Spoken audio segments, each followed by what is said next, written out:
Good afternoon and welcome to another episode of CIOtv. I'm Jennifer Hopper and I am joined with Jim Walker from Roboyo. Jim, welcome.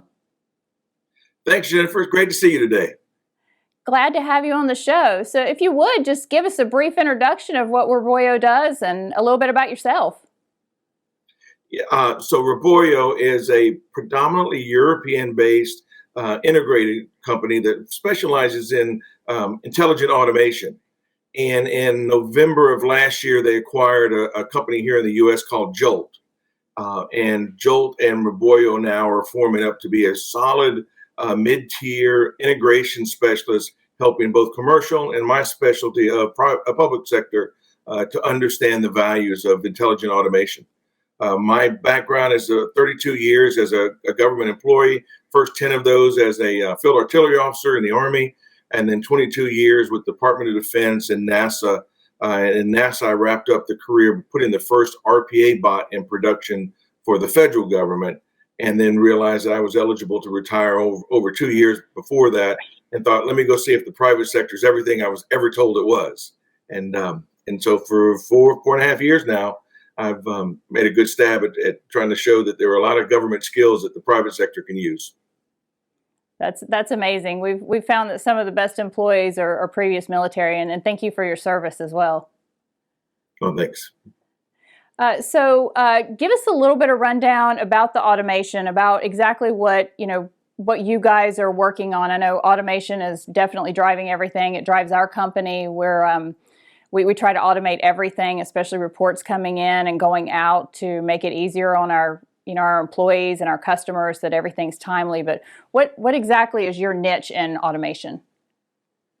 So we've kind of moved away. At the beginning of COVID, everyone was talking about robotic process automation, simply mimicking the behavior of your human worker who had some highly repetitive, mundane, and boring work. In government, it's boring, but it was necessary work. It's all of the forms for unemployment insurance and for medical insurance and for movement of troops in Department of Defense and orders to move people around from base to base. So a lot of that paper-driven stuff, but was the standard work to do. And instead of saying we're going to put our employees on that, let's put a bot on that. But during COVID and over the last couple of years, we've really seen the rise of away from RPA to this phrase of intelligent automation, or what Gartner calls hyper automation. Mm-hmm. And that's this idea that we're going to have this digital workforce of machine learning, artificial intelligence, natural language processing, like a chat bot. The chat bot that not only you text back and forth with, but that you can also talk into your phone and get answers, and not get those old chat bots where if you didn't ask the question exactly right, it gave you the weirdest answer ever. And would never give you an operator. Exactly. Because they got rid of the press pound and just get to an operator. Mm-hmm. And so intelligent automation is really helping to team the digital laborers. And you could, from a human perspective, think of you outsource some work to Nebraska. Mm-hmm. And you have people in Nebraska that have skills to do HR and to do finance and do procurement. None of them have one skill that does everything. And they're all paid differently. Well, the bots are the same way. They have skills to read data off of a form and turn that into digitized data. They have the ability to look at patterns and tell you answers to it.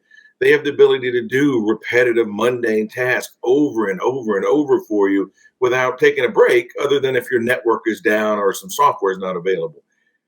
We get out with government and help them understand that if you're the county of Los Angeles and you process 2 million license a year for cats and dogs and pets, that the people you hire don't really go to work at a dog facility or an animal shelter so that they can do paperwork. They go there so they can help the pets. If you're an unemployment person looking for unemployment in the middle of COVID, you didn't want to go to your unemployment office to find out that, well, we only have so many people on our staff and we can't hire anybody. So your process is going to come in today, your application, and we expect to have an answer for you in 6 weeks, 8 weeks, or 12 weeks. You want to do like they did in New York, put some bots on that action, break a backlog of over 100,000 applications in one weekend, And then you want to be able to tell people, we'll process your thing today. You'll know in the next 24 hours when you can expect your payment. And if you're not eligible, you'll know you're not eligible and why, because there might be a change that could be made to your application. Food stamps, DMVs, all of those type of government services can really benefit from the use of intelligent automation. Absolutely. And especially in a world where everyone expects everything to happen so quickly. Exactly. And I think that will be the forcing function for especially for government, but also for other businesses. If you're not digitizing your business, you're not going to be in business. Right. And people will say, wait, I can do Uber. I just booked an Uber tonight. I'll be at the airport when I get to Austin. I know exactly how much it's going to cost. I know exactly how much time they think it's going to take to get there. My return is all done. My airplane ticket, my seats, where I want to sit. I'm doing all of that. I don't need a flight attendant, or I don't need a reservations person. I pay all my bills at home. They're just done automatically. I get a roll up at the end of the week. Why wouldn't I want government to be that kind of digital government for me, and have the person that's at the office when I need something that actually has time to spend with me, helping to resolve the problem that's not a boring, repetitive, mundane task? Absolutely. Because those are the people that don't want to be in those jobs. They, process things slower to begin with. It's just not the fun part of the career, that's for sure. Exactly. And it's necessary. I mean, all of this stuff, you have to hope that we need all this paper for licensing for hunting and fishing and driving and all of that. And that we need this data so that if there's an accident, we can start to see a trend for a particular type of car. But it's just not necessary any longer for you or I to do that. What we can do is be on the other end of it, looking at the report going, hey, I'm starting to see a trend sooner rather than later. Right. We should be watching this now. Well, and you're getting the data now. You're not getting the data in 6, 8, 12, whoever knows how many weeks or months. So that makes sense. And I would think the ROI on it would be absolutely huge. It is. I mean, it's the same reason why you hear of a Google or a Amazon or any of these other companies that are using it to be able to predict what would Jim want to buy next and putting something on a browser for me.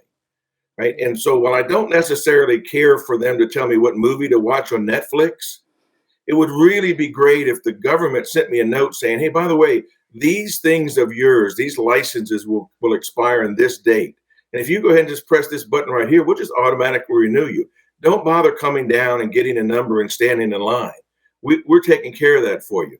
Or, and I swear this is my favorite example of automation, or trash trucks in Los Angeles County that have cameras on all four corners.